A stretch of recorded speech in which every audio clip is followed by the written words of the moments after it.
Դուք վերջերս պարոն Կարապետյան նաև հայտարարեցիք, որ իշխանության գալու պարագայում օրենքներ եք ընդունելու, որպեսզի օտարերկրացիները եւ հատկապես ադրբեջանցիները եւ թուրքերը հնարավորություն չունենան Հայաստանում անշարժ գույք, բնակարան կամ հողակտոր ձեռք բերել։ Բայց մյուս կողմից, օրինակ, եթե նայենք այն հնարավորությանը, որը հաճախ նաև խոսակցություններում հնչում է, եթե ադրբեջանցիները ենթադրենք ցանկանան որպես տուրիստ Հայաստան գալ կամ օրինակ առաջարկեն Հայաստանի քաղաքացիներին գնալ Ադրբեջան, դուք թույլ կտաք ադրբեջանցիները գան Հայաստան որպես տուրիստ։ Փաշինյանը հերթական անգամ իր ստերով ուզում է մոլորեցնի մեր ժողովրդին։ Հիմա էլ հասկանալով, որ մենք ճիշտ ճանապարհի վրա ենք, մեր անհանգստությունները իրոք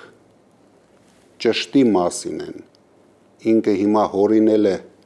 նոր խոսույթ, որ ադրբեջանցիները կարող են գալ որպես տուրիստ։ Մեր ասածը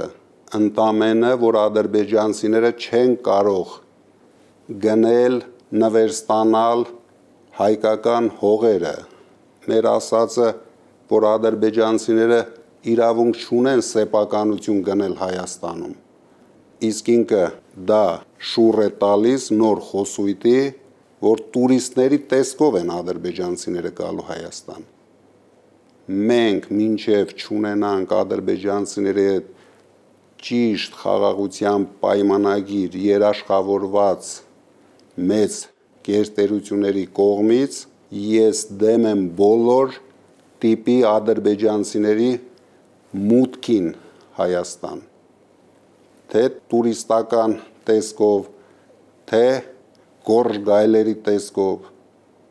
Մենք պետք է